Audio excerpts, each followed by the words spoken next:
Hospital जा रही हूँ, जा रही नाम पता चला था मेरी का।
Hello.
Hello everyone, good evening.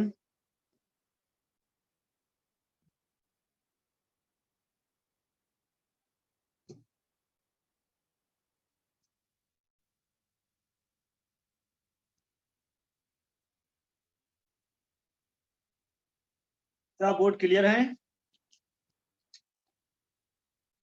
Board clear दिख रही है? Good evening, good evening.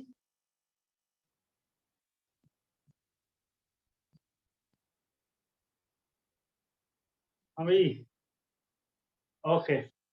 तो फिर स्टार्ट करें हम लोग. तो देखो, कल हम लोग पढ़ रहे थे टेम्परेचर, है ना. और हम लोग जानते हैं टेम्परेचर का 3 यूनिट्स होता है, degree Celsius, kelvin and degree Fahrenheit. ठीक है.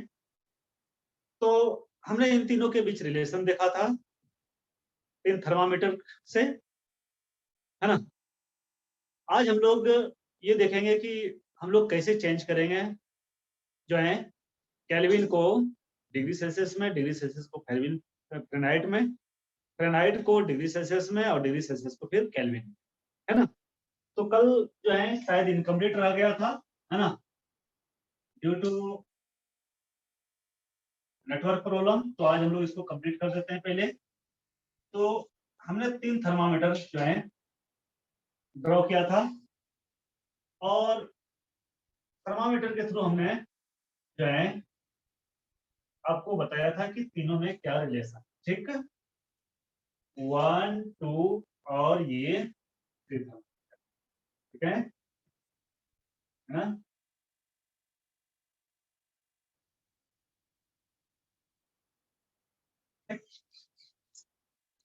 तो एक को हमने डिग्री सेल्सियस में लिया था, है ना. एक को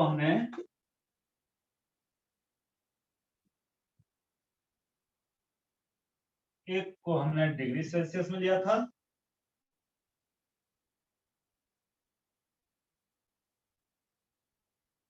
दूसरे को हमने केल्विन में लिया था और तीसरे को हमने डिग्री फ़ारेनहाइट में लिया.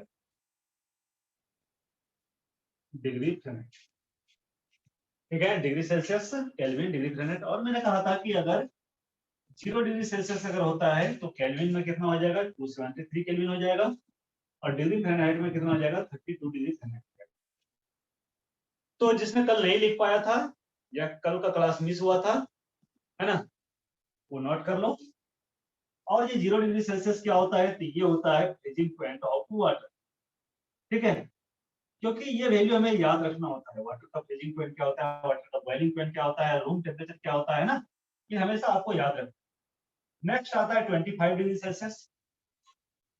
जब सेल्सियस में 25 डिग्री होगा तो केल्विन में कितना हो जाएगा, तो यही हो जाएगा 298 केल्विन और डिग्री फ़ारेनहाइट में हो जाता है 77 डिग्री, है ना. ये और ये क्या होता है, तो दिस इज रूम टेम्परेचर, है ना. इसको हम लोग रूम टेम्परेचर कहते हैं. इस टेम्परेचर को रूम टेम्परेचर कहते हैं. नेक्स्ट आता है 37 डिग्री सेल्सियस. केल्विन में कितना हो जाता है बच्चे, तो केल्विन में हो जाता है 310 केल्विन और डिग्री फ़ारेनहाइट में कितना हो जाता है, तो ये हो जाता है आपका 98.6 डिग्री फ़ारेनहाइट. ठीक है, और ये होता है हमारा body temperature. This is body temperature. ठीक है, थैंक यू विवेक.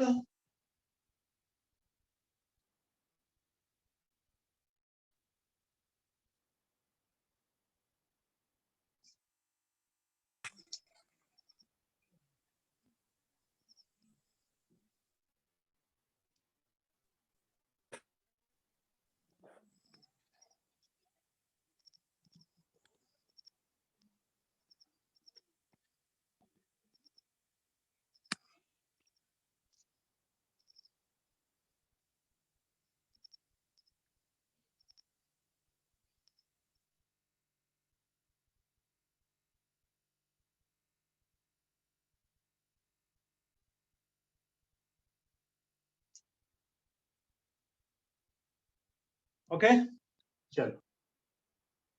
नेक्स्ट हम लोग आते हैं अब 100 डिग्री सेल्सियस, ठीक है।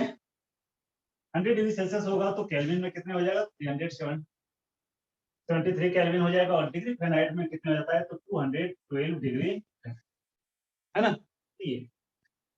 और ये क्या होता है, तो आप जानते हो boiling point of water, okay.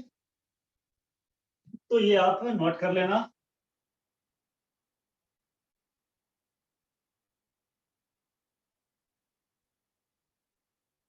क्या बात है भाई, आज फिर प्रॉब्लम है, ये इस टाइम में ही प्रॉब्लम होती है।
हाँ भाई बोलो, क्या बोर्ड दिख रही है क्लियर?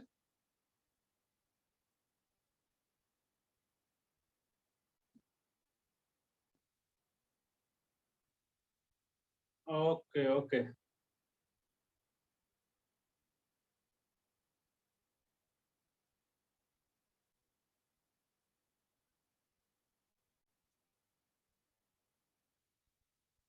ओके भाई ओके, एक मिनट में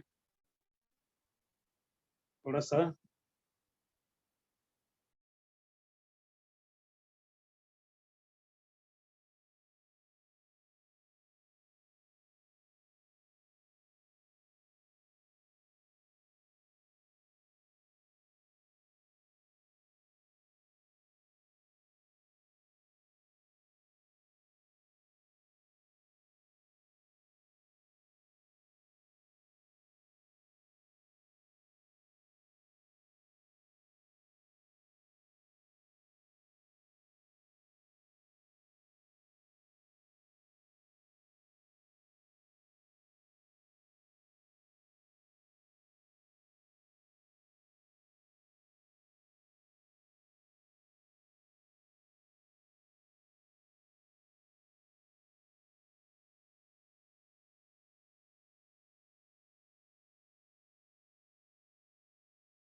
ओके क्लियर है, तो फिर इसको नोट करो, इसको नोट करो।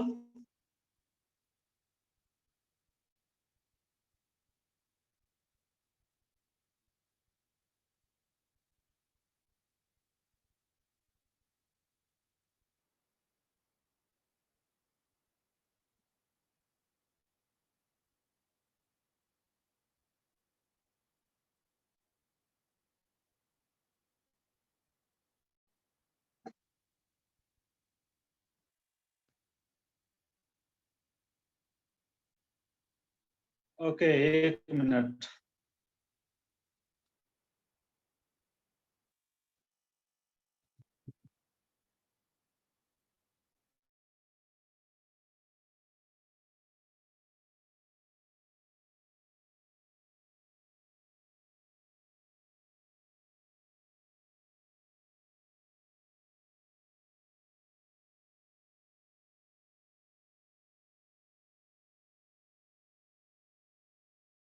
क्या आप क्लियर दिख रही है?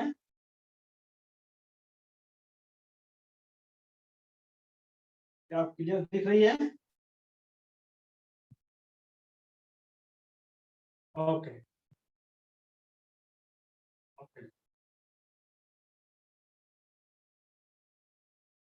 चलो नोट कर लिया इसको।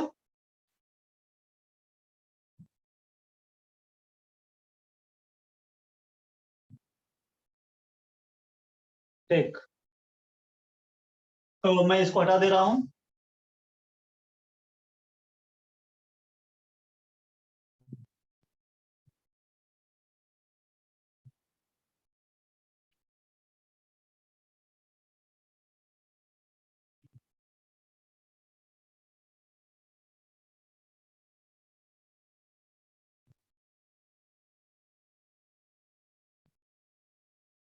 तो अब फॉर्मूला हम लोग देखते हैं, तो केल्विन इक्वल टू होता है, केल्विन इक्वल टू होता है 273 plus degree Celsius, degree Celsius. एक तो ये फॉर्मूला हो गया आपका। इस फॉर्मूला के थ्रू हम लोग क्या कर सकते हैं, तो केल्विन को डिग्री सेल्सियस में और डिग्री सेल्सियस को हम लोग केल्विन में चेंज कर सकते हैं। नेक्स्ट है हमारा degree Fahrenheit, degree Fahrenheit equal to होता है 9/5 into degree Celsius, degree Celsius और प्लस 32। ओके, तो ये दो फॉर्मूला है, ठीक है। इसको आप नोट करो और हम लोग देखते हैं इस पर कुछ क्वेश्चन।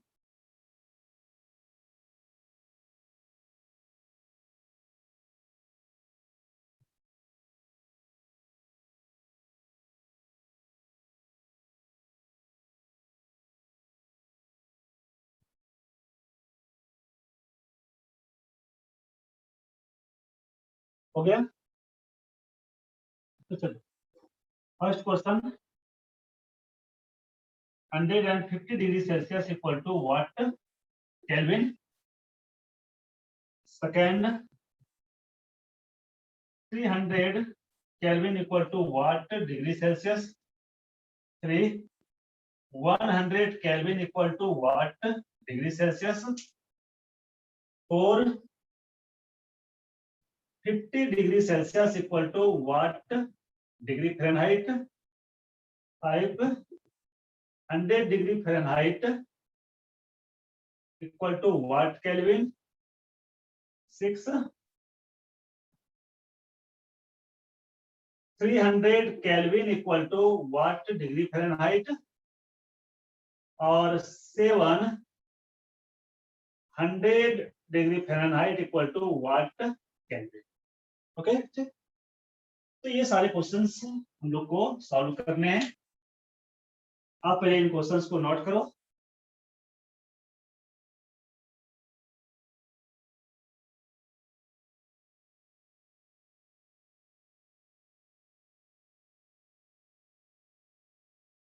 ठीक है, देखो ये फॉर्मूला हो गया kelvin, kelvin equal to 273 plus degree Celsius.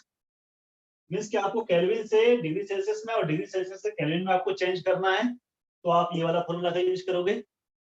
नीचे है Fahrenheit, degree Fahrenheit equal to 9/5 into degree Celsius और प्लस 32। मीन्स डिग्री फ़ारेनहाइट को आपको डिग्री सेल्सियस में चेंज करना हो या डिग्री सेल्सियस को डिग्री फ़ारेनहाइट में चेंज करना हो, तो आप ये फॉर्मूला का यूज करना है। अगर आपको डिग्री फ़ारेनहाइट को केल्विन में चेंज करना है, तो क्या करना पड़ेगा, तो डिग्री फ़ारेनहाइट को पहले डिग्री सेल्सियस में चेंज करना पड़ेगा और फिर डिग्री सेल्सियस का यहाँ वैल्यू पुट करके फिर आप केल्विन करोगे। ठीक है, तो डायरेक्ट रिलेशन जो है केल्विन और डिग्री फ़ारेनहाइट में डायरेक्ट रिलेशन जो है नहीं है, मींस डायरेक्ट फॉर्मूला नहीं है। तो आपको क्या करना पड़ेगा, तो डिग्री फ़ारेनहाइट से पहले डिग्री सेल्सियस में चेंज करना पड़ेगा और फिर डिग्री सेल्सियस का यहाँ वैल्यू पुट करके फिर आपको केल्विन, है ना, में वैल्यू निकालना पड़ेगा। ठीक, हो गया। तो चलो मैं एक दो क्वेश्चन आपको बता देता हूँ। कौन सा क्वेश्चन बता दूं, बोलो तो। 1 2 3 4 5 6 7 क्वेश्चन है, मैं कौन सा बता दूं आपको। कौन सा क्वेश्चन मैं डिस्कस कर दूं?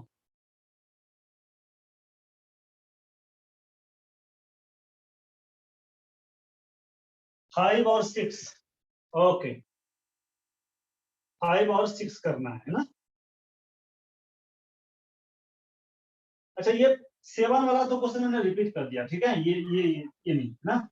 5 और 6, 7 में मैंने 5 वाला ही रिपीट कर दिया था गलती से। चलो, तो 5 और 6 देखो बच्चे क्या करेंगे हम लोग। यहाँ आप देखो क्या है, 100 Fahrenheit, 100 degree Fahrenheit equal to what kelvin. Means value आपको केल्विन में निकालना है और आपका वैल्यू जो दिया हुआ है फ़ारेनहाइट में दिया। तो डायरेक्ट तो रिलेशन है नहीं, तो हम लोग क्या करेंगे बच्चे, डिग्री फ़ारेनहाइट का यहाँ वैल्यू रखेंगे सेकंड फार्मूला में।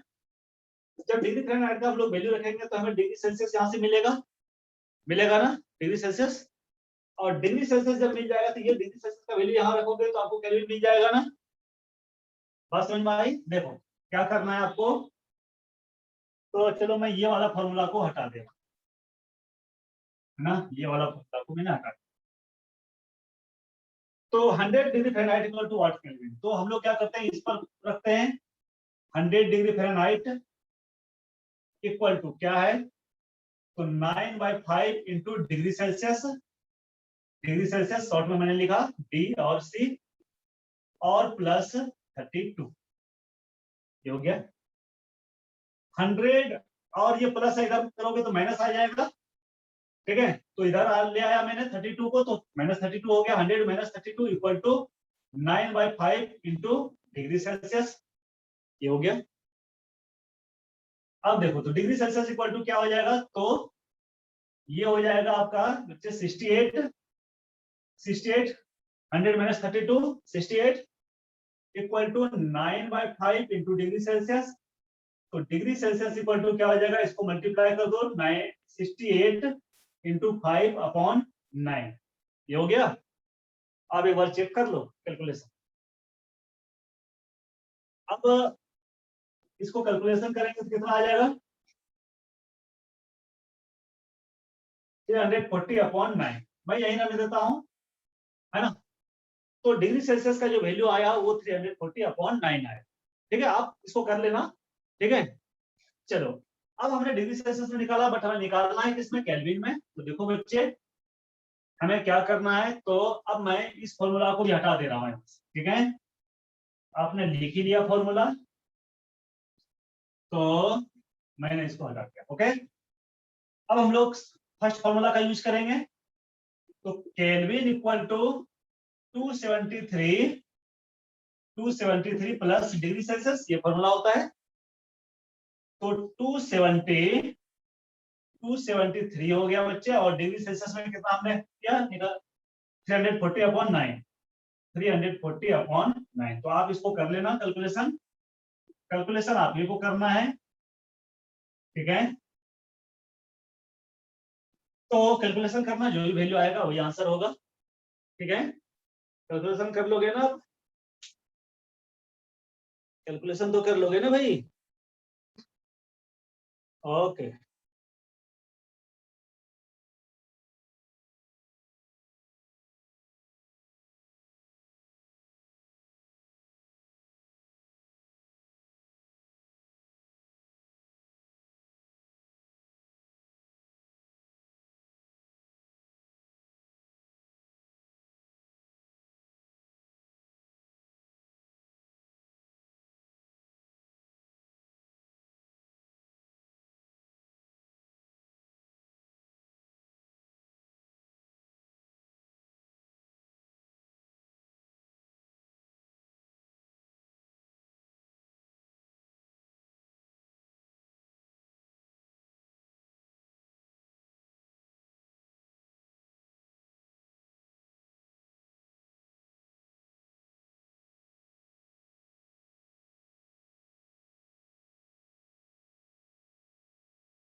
हाँ भाई बोलो, और कोई क्वेश्चन इसमें अब कर लोगे, या और कोई क्वेश्चन डिस्कस कर दो। आंसर तो मुझे भी आंसर तो मुझे भी कैलकुलेट करना पड़ेगा भाई, मुझे भी आंसर इसका थोड़ी याद है।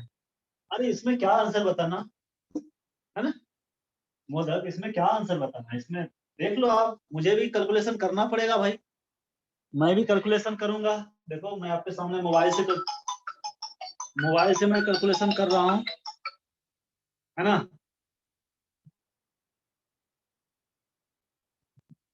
ओके, तो आप कैलकुलेशन कर लो, जो भी आंसर आएगा, ठीक है। तो मुझे ये बताना था कि कैसे चेंज किया जाता है, बाकी तो है ना, एडिशन और सब्ट्रैक्शन आप जानते ही हो, इसको क्या बताना, ठीक है। चलो और कोई क्वेश्चन इसमें बता दूं, बोलो। और किसी क्वेश्चन को डिस्कस करना है तो बोलो।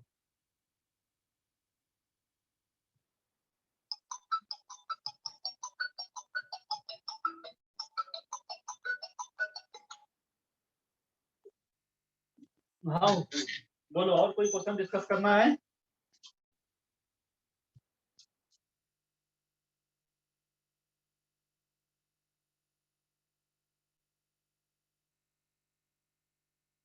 कर लोगे, ओके ओके ओके मेरे प्यारे बच्चे, कर लेना अब, ठीक है। तो आपको ये सब, ये है ना, ये 1 2 3 4 में आपको प्रॉब्लम नहीं होगी, ये तो डायरेक्ट है, आपको डायरेक्ट फॉर्मूला पुट करना है। जैसे ये वाला देखो, है ना, जैसे 4 वाला देखो, इसमें तो डायरेक्ट फॉर्मूला पर ही हो जाएगा। इस फॉर्मूला पर तो सारे के सारे बनेगा, लेकिन इसमें डायरेक्ट बनेगा, ठीक है। तो क्या है, 50 degree Celsius equal to what Fahrenheit, यानी डिग्री फ़ारेनहाइट निकालना है, डिग्री फ़ारेनहाइट निकालना है। तो फॉर्मूला क्या होता है, 9/5 into degree Celsius, degree Celsius plus 32, ठीक है। तो डिग्री सेल्सियस कितना है, 50 है, तो डिग्री फ़ारेनहाइट इक्वल टू हो जाएगा बच्चे 9/5 इंटू 50 और प्लस 32, बस हो तो गया, है ना, बस हो गया, तो बहुत सिंपल है। और इसका कैलकुलेशन करके देख लो कितना आता है।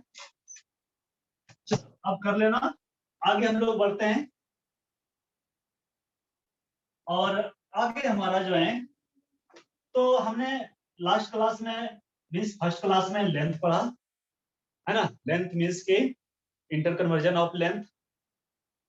उसके बाद हमने मास भी पढ़ लिया। टाइम तो जरूरी नहीं है, आप जानते ही हो, है ना, मिनट सेकेंड आवर कैसे चेंज करना चाहिए आप जानते ही हो, इसको बताने की कोई जरूरत नहीं है। टेम्परेचर हो गया, ठीक है। उसके बाद नेक्स्ट है हमारा amount of substance. Amount of substance, इसका जो यूनिट होता है वो क्या होता है, तो मोल होता है। अब मोल जो है बच्चे, मोल जो है एक बड़ा टॉपिक है, ठीक है।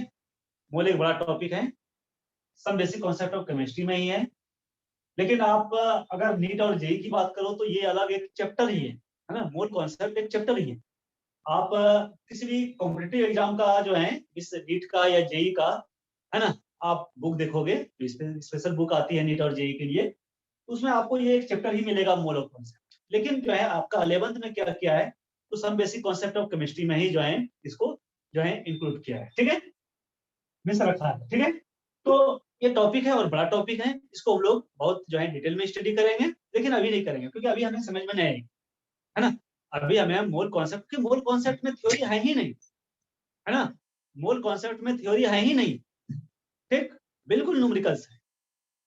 इसलिए मोल कॉन्सेप्ट के पहले हमें बहुत सारी चीजें पढ़नी पड़ेगी, तब हमें मोल कॉन्सेप्ट समझना है, ओके। तो इसको हम लोग, इस टॉपिक को हम लोग सेपरेटली पढ़ेंगे, बहुत डिटेल में पढ़ेंगे, ठीक। उसके बाद थोड़ा सा हम लोग देख लेते हैं बच्चे वॉल्यूम, वॉल्यूम देख लेते हैं, प्रेशर देख लेते हैं, है ना, और एक हम लोग देख लेते हैं आर यानी गैस कांस्टेंट। तो थोड़ा सा आप हेडिंग देना, वॉल्यूम। तो वॉल्यूम का मैं आपको डेफिनेशन नहीं लिखाने जा रहा हूं, क्योंकि वॉल्यूम का डेफिनेशन आप जानते ही हो, है ना। हम लोग बहुत जो है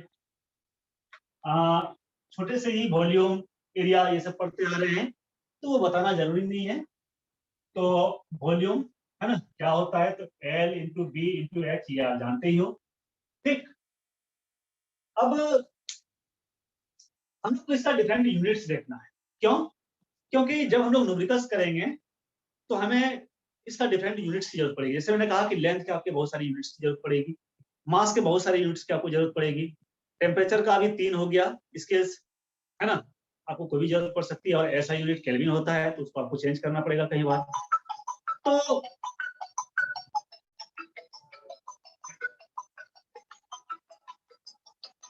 एक मिनट,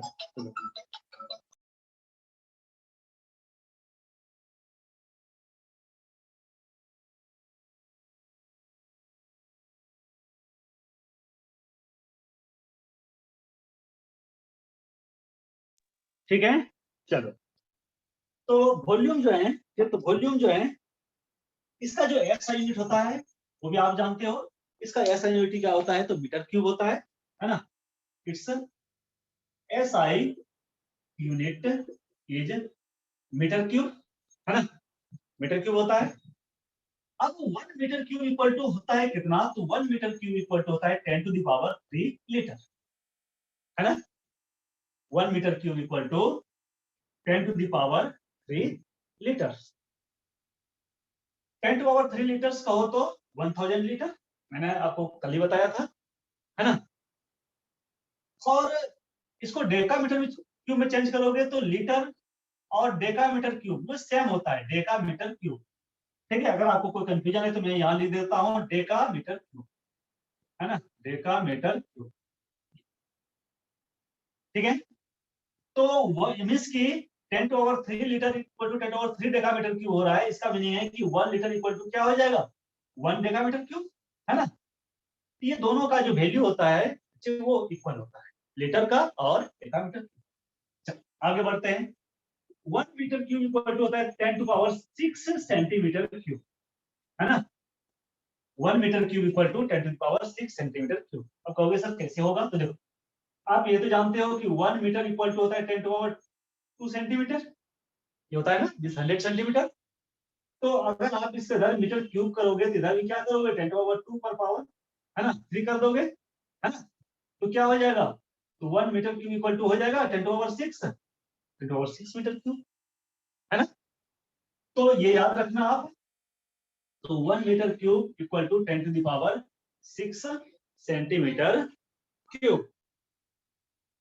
और मिलीलीटर, तो 10 to the power 1 metre cube equal to होता है 10 टू पावर 9 मिलीलीटर।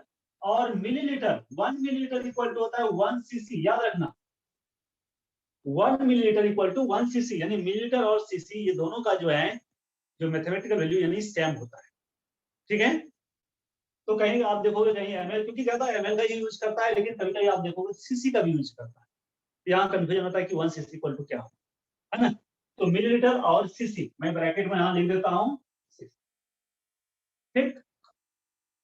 तो ये रिलेशन आपको याद रखना है, इस रिलेशन से आप चेंज कर सकते हो, है ना।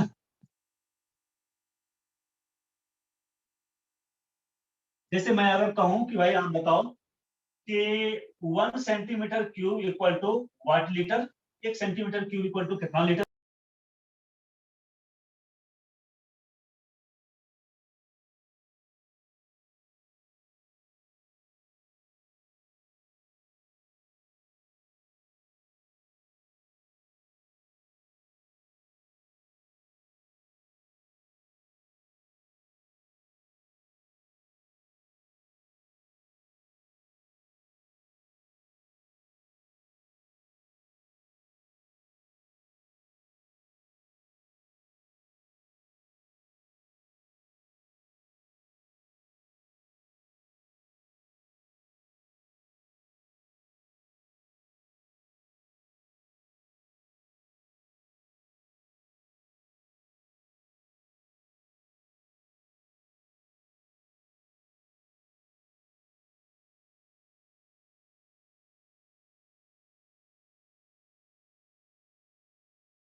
चलो ओके, तो एक कॉल आ गया था। ओके चलो, तो अब 1 centimetre cube equal to what litre आप कैसे करोगे, तो देखो मैंने कल आपको बताया था कि सेंटीमीटर क्यूब और लीटर, देखो ये हो गया सेंटीमीटर क्यूब और ये हो गया आपका लीटर। आप देखो क्या रिलेशन है, तो आप देखो यहां से कि 10 to the power 6 centimetre cube equal to क्या है, तो 10 टू द पावर 3 लीटर है ना? नहीं, 10 to the power 6 centimetre cube equal to 10 to power 3 litre है ना? बट आपको निकालना है कितना, 1 सेंटीमीटर क्यूब, तो 10 to the power 6 centimetre cube equal to 10 to power 3 litre, तो 1 centimetre cube equal to what litre, तो 10 to the power 3 upon 10 to the power 6 into 1 है ना, यूनिटरी मेथड से। तो ये कितना हो जाएगा, ये 3 3 कैंसिल हो जाएगा बच्चे, तो 3 3 कैंसिल हो जाएगा, तो क्या बचेगा 1 अपॉन 10 टू द पावर 3 है ना, 3 3 कैंसिल हो गया, बचा कितना 3, तो और 10 ओवर 3 ऊपर जाएगा तो क्या हो जाएगा 10 टू पावर -3, मींस के 1 सेंटीमीटर क्यूब इक्वल टू क्या हो रहा है, तो ये हो रहा है 10 to the power -3 litre. Okay, बात समझ में आई? अगर किसी को कोई डाउट है तो बोलना भाई, अगर किसी को कोई डाउट है तो बोलना।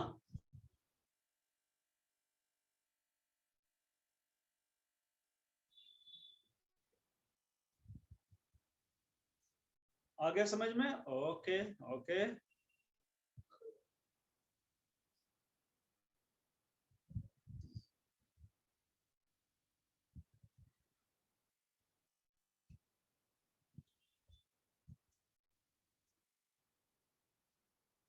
ठीक है। चलो, तो ये हो गया आपका वॉल्यूम।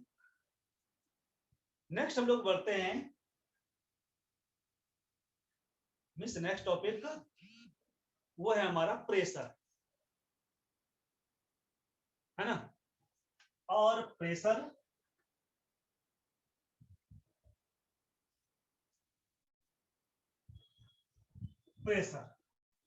ठीक है। प्रेशर क्या होता है ये आप जानते हो और आप फिजिक्स में पढ़ोगे। 1 ml equal to 1 cc, 1 ml equal to 1 cc cubic centimetre, है ना? 1 ml इक्वल टू 1 cc होता है, यानी ml और cc जो है ये दोनों सेम होता है बच्चे, ml और cc दोनों सेम होता है, इसलिए मैंने लिख दिया, ठीक है। तो नेक्स्ट है हमारा प्रेशर, और प्रेशर क्या होता है, ठीक है, ये आप जानते ही हो, आप फिजिक्स में पढ़ोगे ही। प्रेशर का यूनिट क्या होता है, तो प्रेशर का यूनिट होता है पास्कल और न्यूटन पर मीटर स्क्वायर। अगर इसका यूनिट की बात करें तो यूनिट क्या होता है, तो न्यूटन पर मीटर स्क्वायर, और इसको हम लोग पास्कल भी कहते हैं, पास्कल, ठीक है। ठीक, मींस के प्रेशर का जो फॉर्मूला होता है वो क्या होता है, तो फोर्स अपॉन एरिया होता है, और फोर्स का क्या होता है, तो फोर्स का आप जानते हो न्यूटन होता है, और एरिया का क्या होता है, तो मीटर स्क्वायर होता है, इसलिए न्यूटन पर मीटर स्क्वायर, ठीक है। तो ये फिजिक्स में आपने पढ़ाई होगा, है ना?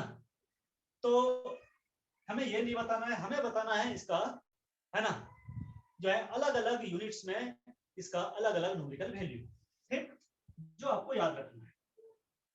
1 atm आपने सुना होगा, 1 atm प्रेशर, है ना? 1 एटमॉस्फेयर इक्वल टू क्या होता है बच्चे, तो 760 mm ऑफ Hg होता है, या 76 centimetre, 76 centimetre. 1 atmosphere equal to 76 centimetre equal to 760 mm millimetre, और इक्वल टू 760 टॉर, ठीक है। मींस मिलीमीटर और टॉर वो इक्वल हो गया, मींस आप कह सकते हो 760 मिलीमीटर इक्वल टू 760 टॉर, तो 1 मिलीमीटर इक्वल टू क्या हो गया, 1 टॉर, है ना? ठीक, तो 1 atmosphere equal to 76 centimetre equal to 760 mm equal to 760 torr, और इक्वल टू 101325 पास्कल, ठीक है। तो ये सारे वैल्यू आपको याद रखना है। 1 एटीएम इक्वल टू होता है 76 सेंटीमीटर, इक्वल टू होता है 760 मिलीमीटर, इक्वल टू 760 टॉर, और इक्वल टू 101325 पास्कल्स, ठीक है। तो ये रिलेशन भी आपको याद रखना है, क्योंकि आपको केमिस्ट्री में, देखो फिजिक्स में आपको ज्यादा जो है, ज्यादा जो जरूरत पड़ेगी वो पड़ेगी पास्कल का, ठीक है, ज्यादा आपको पास्कल की जरूरत पड़ेगी। लेकिन केमिस्ट्री में आपको ज्यादा जरूरत पड़ेगा एटीएम का, है ना, मिलीमीटर का, टॉर का, सेंटीमीटर का, ये ज्यादा आपको जरूरत पड़ेगी न्यूमेरिकल में। ठीक है,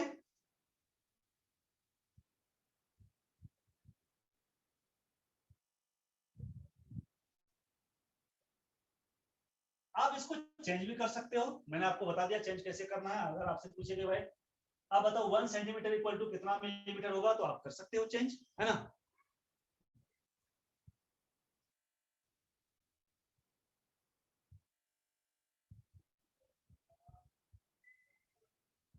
है ना, जैसे आपसे जो है, आपसे अगर कोई पूछे भाई कि भाई आप बताओ कि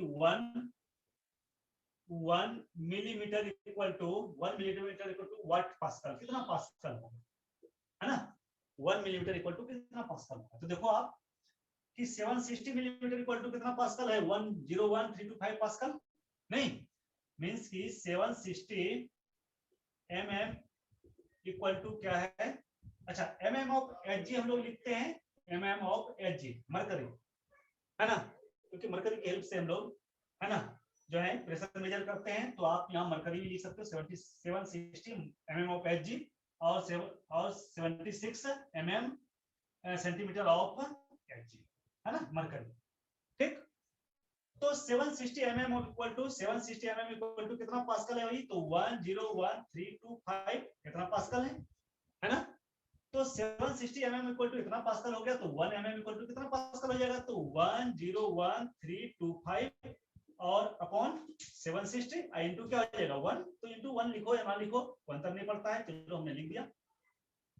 आप इसका देखो, है ना, इसको कैलकुलेशन करके देख लो कितना आता है, तो जो आएगा वही हो जाएगा, है ना। तो आप कैलकुलेशन करके देख लेना कितना आता है, तो 1 mm इक्वल टू, है ना, तो इतना हो गया, यानी कि 101, है ना, 325 अपॉन 760, है ना, पास्कल। तो बहुत ही जो है इजिली आप जो है आप इंटर कन्वर्ट कर सकते हो। ठीक, बस आपको ये रिलेशन आना चाहिए, याद रहना चाहिए।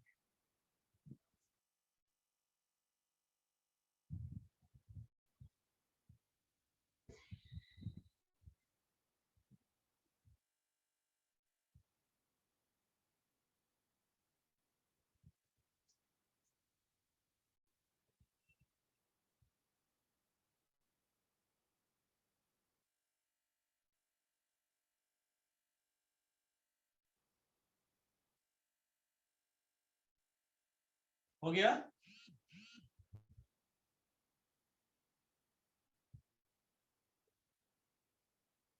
हो गया,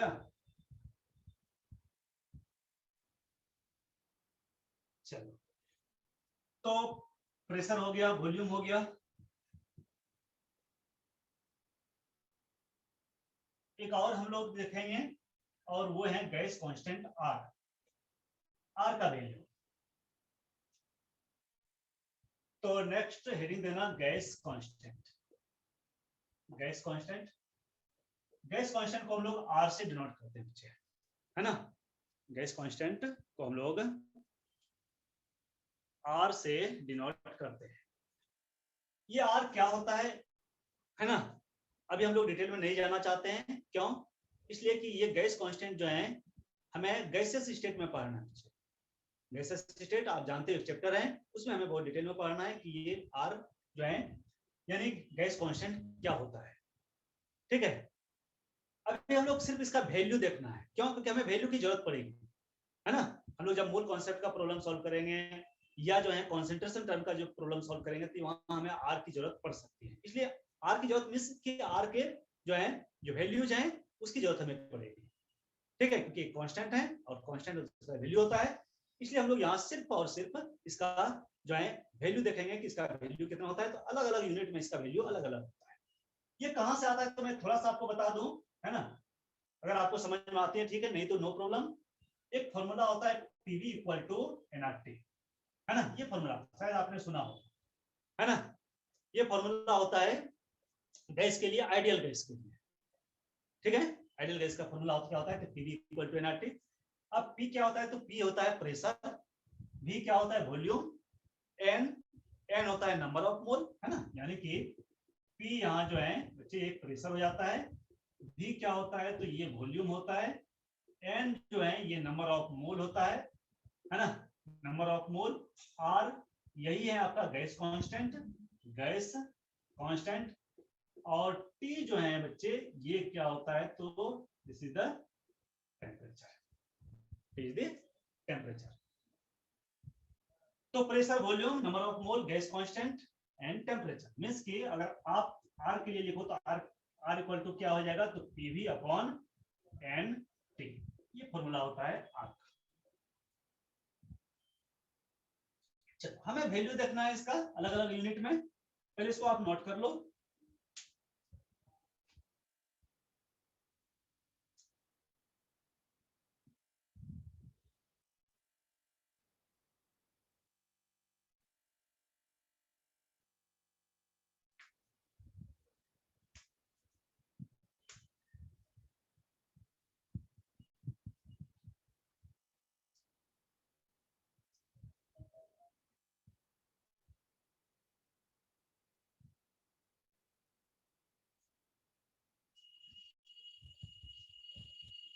हो गया,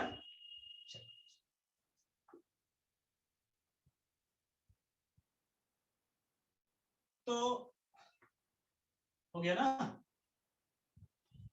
तो R का जो वैल्यू होता है R इक्वल टू होता है 8.314 जूल पर केल्विन पर मोल। ओके, एक तो ये वैल्यू हो गया R का 8.314 जूल पर केल्विन पर मोल, आपको याद रखना है, ठीक, ये SI यूनिट में है, SI यूनिट में, ठीक।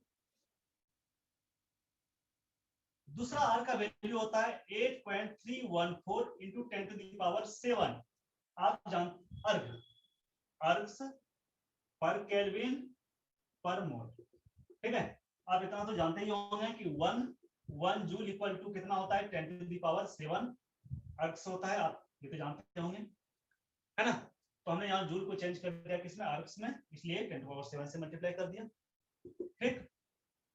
नेक्स्ट R इक्वल टू होता है 1.987, 1.987 मींस आप कह सकते हो इक्वल, है ना, इज अबाउट टू के इक्वल ही हो गया लगभग 2 कैलोरीज पर kelvin per mole.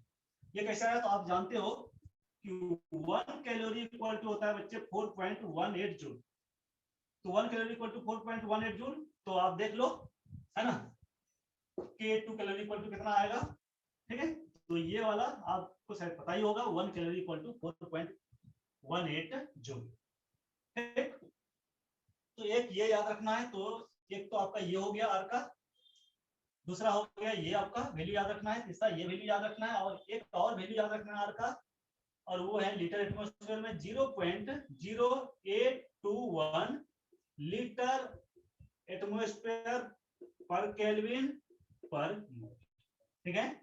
R equal to 0.0821 litre atmosphere per kelvin per mole, ये लीटर है, ठीक है, ये लीटर है, litre atmosphere per kelvin per मोल, ठीक। ये K क्या है तो केल्विन है ना, J इक्वल टू जूल, है ना, अर्थ, और इधर ये कैलोरीज हो गया, ठीक है। तो ये सारे वैल्यू आप लिख लें।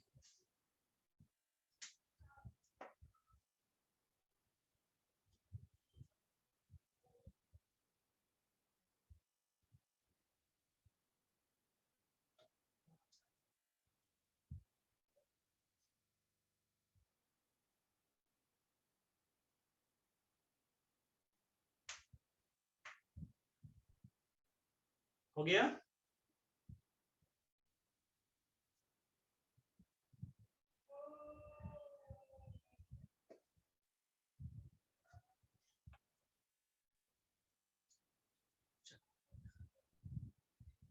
तो अब हम लोग आगे बढ़ रहे हैं।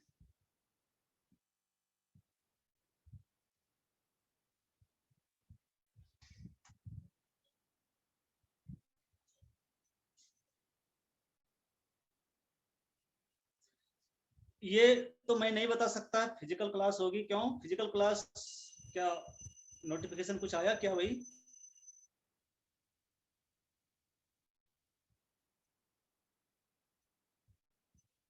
क्या कुछ नोटिफिकेशन आया क्या गवर्नमेंट का?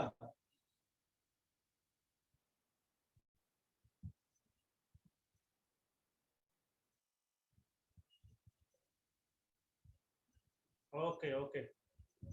तो ये ये ये मैं नहीं बता सकता बच्चे लोग। ये ऑफिस में जो है राहुल जी जो हैं, क्योंकि रूटीन वगैरह वही बनाते हैं तो वही बता सकता है ना। मैं नहीं बता सकता, सॉरी फॉर दिस। आप राहुल जी से कांटेक्ट कर लेना, वो बता देंगे, ठीक है ना।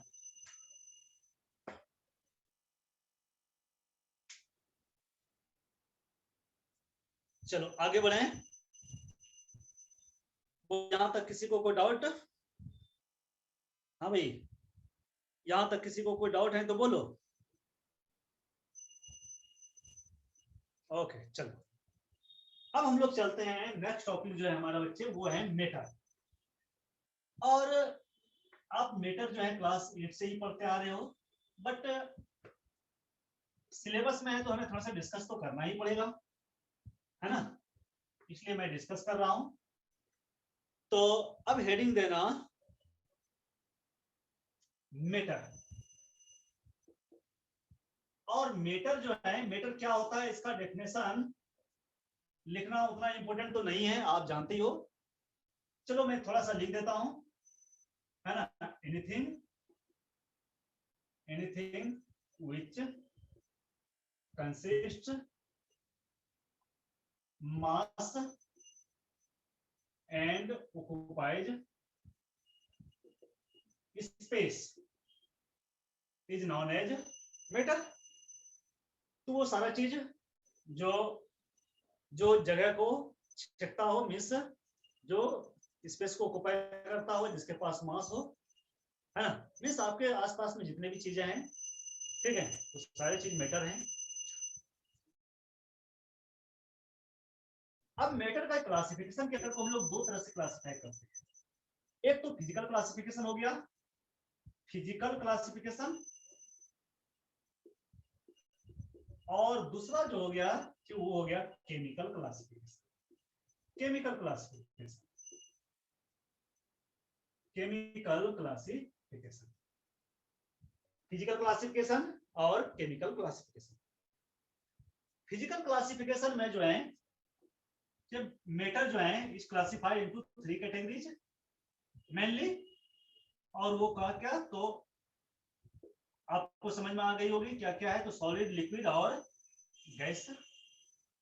केमिकल क्लासिफिकेशन में जो है इसको दो जो है पार्ट्स में क्लासिफाई किया गया है। एक प्योर सब्सटेंस, प्योर सब्सटेंस, और ऐसा करता हूं एक मिक्सचर, और दूसरा प्योर सब्सटेंस, प्योर सब्सटेंस, ठीक है।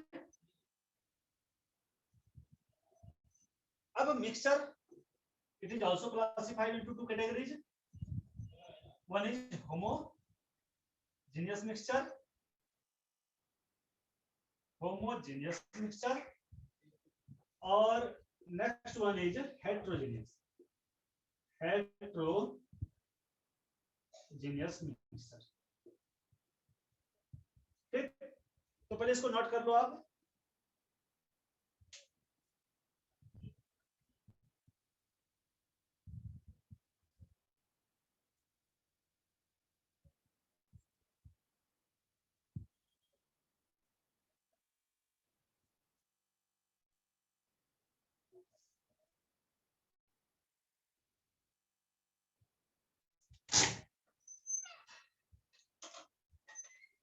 हो गया।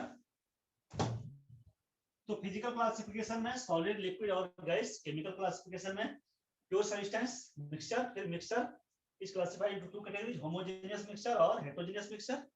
उसके बाद हम लोग देखते हैं प्योर सब्सटेंस। अब कहोगे कि बच्चे लोग, आप कहोगे सर हमने तो जो है सब्सटेंस का 5 फिजिकल स्टेट पढ़ा था, सॉलिड, लिक्विड, गैस और एमॉर्फस स्टेट और plasma state, amorphous state, boss Einstein condensate state. आपने तीन ही लिखाया। हाँ, हम लोग को एक्चुअली देखो, पहली बात तो ये कि प्लाज्मा स्टेट और सुपर कंडेंसेट स्टेट, जिसको हम लोग जो है आइंस्टाइन, ठीक है, आइंस्टाइन जो है बॉस आइंस्टाइन कंडेंसेट स्टेट कहते हैं, इसकी ज्यादा डिस्कवरी नहीं हुई है, इसके बारे में ज्यादा जो है नॉलेज है भी नहीं। दूसरी बात कि हमें पढ़ना नहीं, हमारे सिलेबस में नहीं। लेकिन मैं थोड़ा सा आपको बता दूं आपकी जानकारी के लिए कि प्लाज्मा स्टेट जो है ना, ये जो है हाई टेम्परेचर पर होता है। मींस हाई टेम्परेचर पर जो मैटर होता है वो प्लाज्मा स्टेट में होता है। और कहा था कि पूरे यूनिवर्स में सबसे ज्यादा जो है सब्सटेंस प्लाज्मा स्टेट में ही होता है। मींस 99% जो मैटर होता है पूरे यूनिवर्स में, अर्थ की बात नहीं कर रहा हूँ, पूरे यूनिवर्स में 99% जो है मैटर यानी सब्सटेंस वो प्लाज्मा स्टेट में ही होता है। सन में तो 100% होता है क्योंकि वहां बहुत हाई टेम्परेचर होता है, प्लाज्मा है ना, तो वहां जो है प्लाज्मा स्टेट में ही होता है सब्सटेंस। ठीक, उसके बाद दूसरा है जो है बॉस आइंस्टाइन कंडेंसेट स्टेट, तो वो बहुत ही लो टेम्परेचर पर होता है। ठीक, एक जो है प्लाज्मा स्टेट बहुत हाई टेम्परेचर पर होता है और सुपर कंडेंसेट स्टेट जो है बहुत लो टेम्परेचर पर होता है। बट मेनली हमें ये तीन पढ़ना है, सॉलिड, लिक्विड और गैस। ठीक, चलो अब हम लोग पहले क्लासिफाई इसको कर लें, पहले इसको कंप्लीट कर लें, फिर हम लोग एक एक करके पढ़ेंगे। तो प्योर सब्सटेंस की हम लोग बात करें तो प्योर सब्सटेंस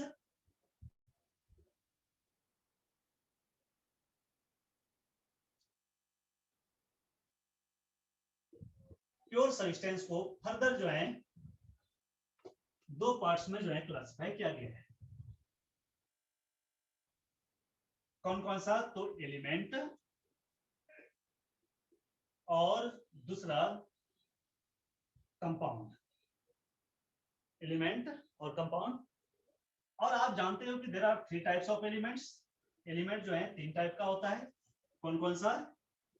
तो मेटल, दूसरा होता है बच्चे नॉन मेटल, और तीसरा होता है मेटालॉइड, है ना। Metal, non metal and metalloid. Metalloid वो होता है जिसमें मेटल और नॉन मेटल दोनों की प्रॉपर्टीज होती है। इसको हम लोग सेमी मेटल कर देते हैं, ये कहते हैं। मेटालॉइड को हम लोग सेमी मेटल भी कहते हैं। क्यों?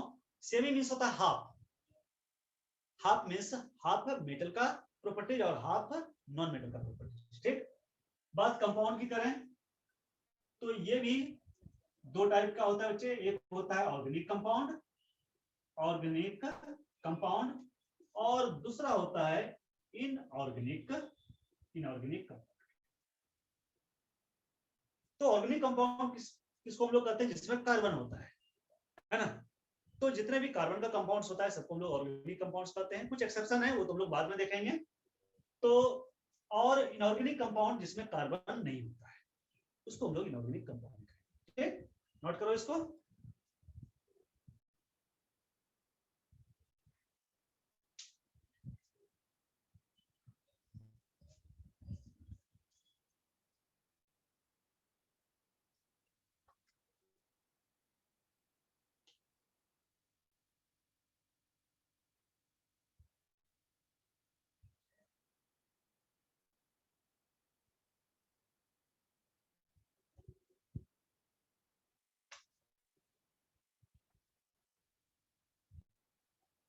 हो गया?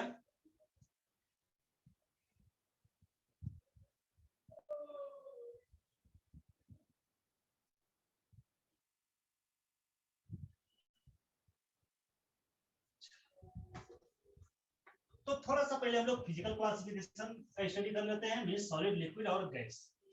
सॉलिड, लिक्विड और गैस में क्या बेसिक डिफरेंसेस होता है? ठीक है, तो ऐसा करना कि आप सॉलिड, लिक्विड और गैस ये 3 कॉलम बना लेना। और हम लोग थोड़ा सा फास्ट यहाँ वो करेंगे क्योंकि ये सब आप जानते ही हो। ठीक है, सॉलिड, लिक्विड और गैस। कोई भी सब्सटेंस सॉलिड क्यों होता है ना? कोई भी सब्सटेंस सॉलिड क्यों होता है? क्योंकि उसमें जो सॉलिड का जो particles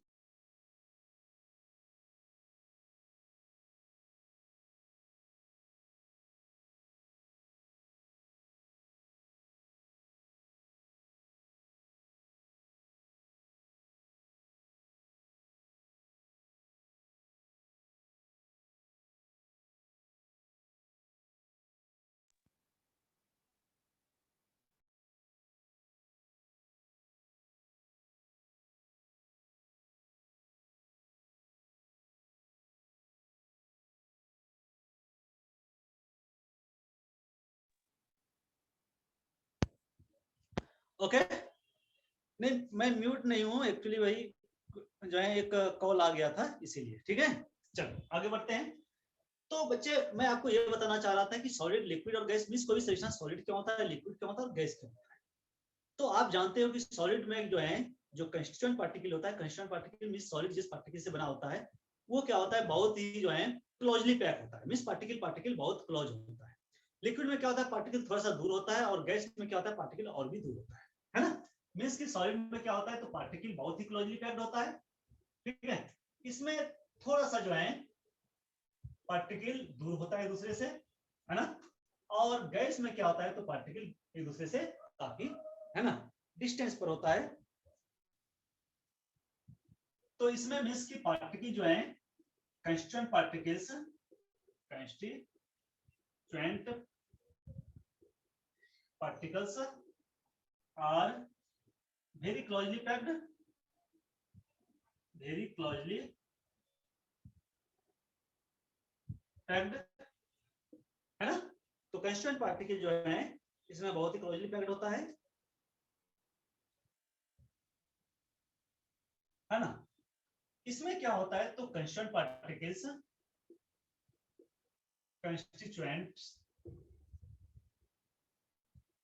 particles are close to each other, close होता है लेकिन उतना क्लोज नहीं होता है। constituent particles are close to each other but can move around, but यहाँ क्या होता है, but can move around, लेकिन ये जो है इधर उधर घूम सकता है। और इसमें जो होता है कंस्टिट्यूएंट पार्टिकल्स वो क्या होता है, तो बहुत ही लूजली पैक्ड होता है ना। मींस इसमें क्या होता है, तो constituent particles are far apart to each other, है ना, टू ईच अदर, ठीक। अब इसमें पार्टिकल जो है क्लोजली क्यों पैक होता है, क्यों इतने क्लोज में होता है, इसलिए क्लोज होता है क्योंकि वहां इंटर पार्टिकल फोर्स बहुत ज्यादा होता है। इंटर पार्टिकल फोर्स यानी पार्टिकल पार्टिकल के बीच जो अट्रैक्शन होता है बच्चे, वो बहुत ज्यादा होता है, और अट्रैक्शन होगा तो पार्टिकल एक दूसरे से काफी क्लोज में होगा। तो यहाँ जो है बच्चे इंटर पार्टिकल अट्रैक्शन सबसे ज्यादा होता है ना। इंटर पार्टिकल अट्रैक्शन है ना, सबसे ज्यादा होता है ना, ग्रेटेस्ट होता है, ठीक। मींस हम लोग कह सकते हैं ग्रेटेस्ट इंटर पार्टिकल अट्रैक्शन। यहाँ क्या होता है, तो लिक्विड में सॉलिड से कम होता है, लेस देन सॉलिड से इंटर पार्टिकल फोर्स यानी इंटर पार्टिकल अट्रैक्शन वो कम होता है। और गैस में तो लिक्विड से भी कम होता है, तो क्या लिखोगे, लेस देन लिक्विड, ओके। तो सबसे ज्यादा इंटर पार्टिकल अट्रैक्शन सॉलिड में होता है, सॉलिड से कम लिक्विड में होता है, और गैस में लिक्विड से भी कम होता है। यहाँ तो बिल्कुल नहीं ही होता है ना, इसलिए पार्टिकल जो है एक दूसरे से काफी, है ना, दूरी में होते हैं।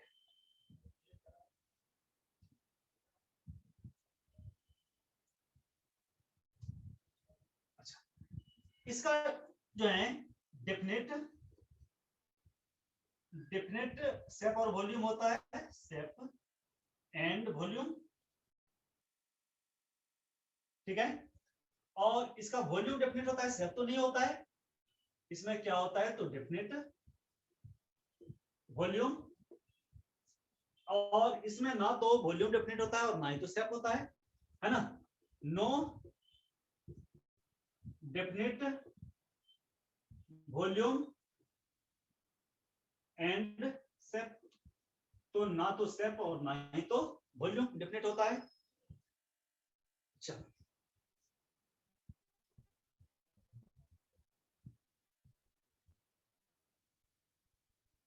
चलो काफी है, इससे ज्यादा लिखने की कोई जरूरत नहीं है ना, क्योंकि आप भी बोर हो जाओगे, क्योंकि सर ये तो क्लास 7-8 से हम लोग पढ़ते आ रहे हैं, है ना। तो इतना कर देता हूँ, बाकी आप जानते ही हो, ठीक है। चलो आगे हम लोग बढ़ते हैं।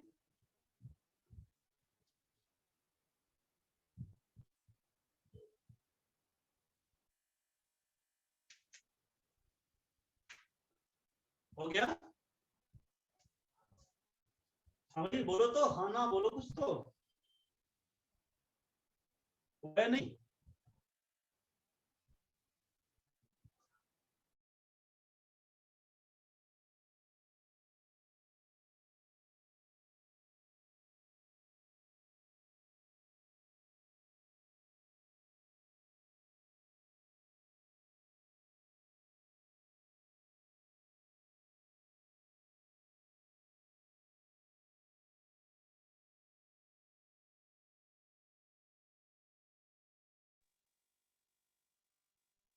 हो गया?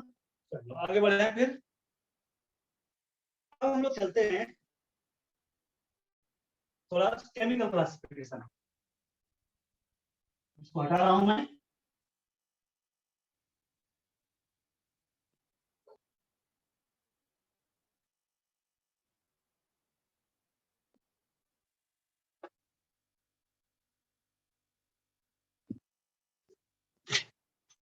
केमिकल क्लासिफिकेशन है ना, और केमिकल क्लासिफिकेशन में हम लोग थोड़ा सा देखते हैं मिक्सचर के बारे में।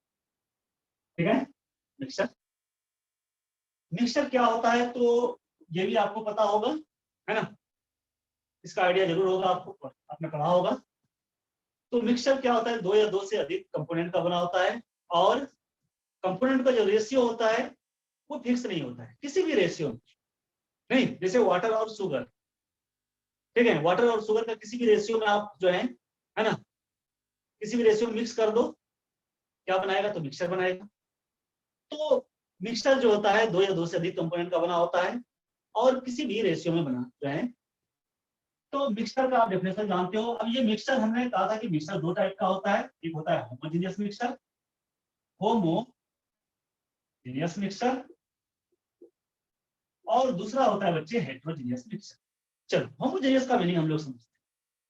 तो ये एक लैटिन वर्ड है, होमो मीन्स होता है बच्चे ये सेम, और जीनियस मीन्स होता है फॉर्म्स। जीनियस मीन्स जीनियस नहीं होता है ना,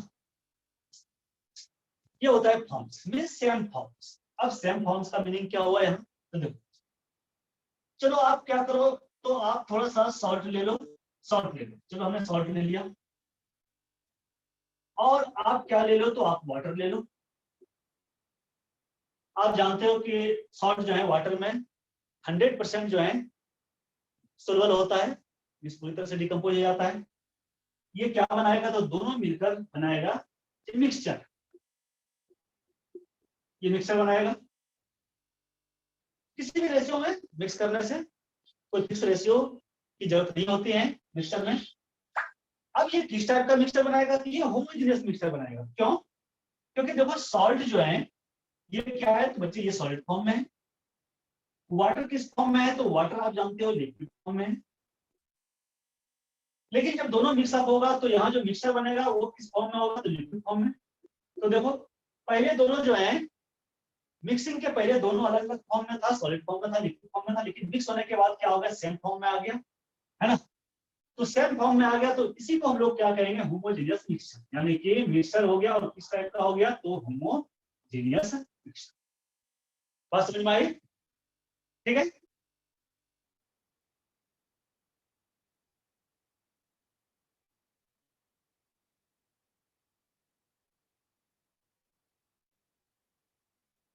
ठीक है। तो होमोजेनियस मिक्सचर मींस वो मिक्सचर जिसका कंपोजिशन यूनिफॉर्म हो, एक समान। यूनिफॉर्म मींस क्या है, जैसे आप, है ना, आपने ये मिक्सचर बनाया, है ना। मैं डेफिनेशन लिखने जा रहा हूँ, लेकिन डेफिनेशन लिखने के पहले मैं आपको बता दे रहा हूँ ताकि आप खुद डेफिनेशन लिख सको। तो हम लोग होमोजेनियस मिक्सचर को कैसे डिफाइन करते हैं, तो mixture which composition is uniform through out the mixture. पूरे मिक्सचर में उसका जो है कंपोजिशन अगर यूनिफॉर्म, कंपोजिशन मींस क्या है, जैसे आपने सॉल्ट और वाटर का मिक्सचर, ठीक है, ये मिक्सचर है।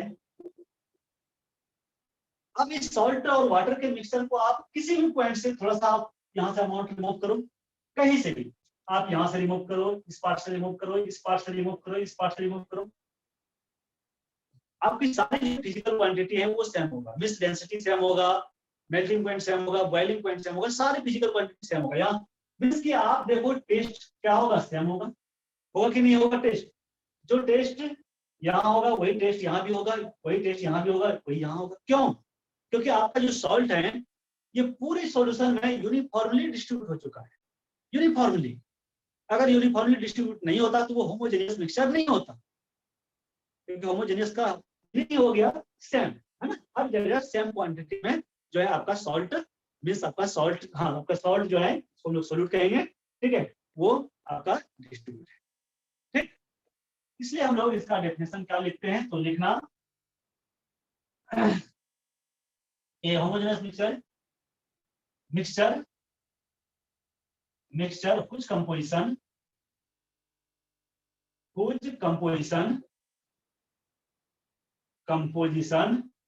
is uniform throughout the mixture.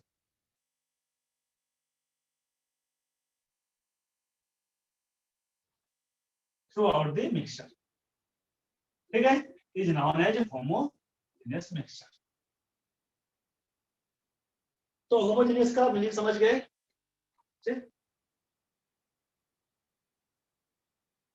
Next है हेट्रोजेनियस। आपने होमोजेनियस का मीनिंग समझ गए तो आपको हेट्रोजेनियस का मीनिंग समझ में आ गया हो कि हेट्रोजेनियस में क्या होने जा रहा है। हेट्रोजेनियस मिक्सचर, हेट्रोजेनियस क्या होता है बच्चे, तो डिफरेंट हो गया, ये हो गया कि नहीं भाई?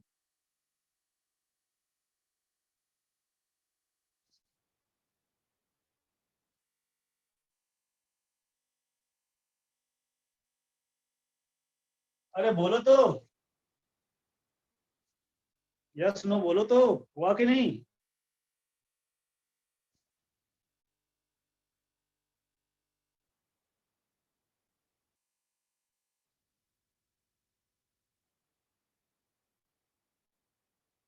चलो ओके, तो चलो हम लोग हेट्रोजेनियस जो है नेक्स्ट क्लास में पढ़ेंगे, आज यहीं तक रहने देता हूँ, है ना। नेक्स्ट क्लास में हम लोग हेट्रोजेनियस पढ़ेंगे और बाकी आगे हम लोग टॉपिक पढ़ेंगे, ठीक है, ओके।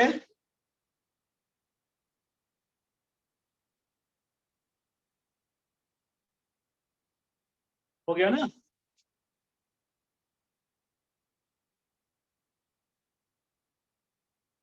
ठीक है बच्चे, तो बाय, फिर मिलते हैं हम लोग कल।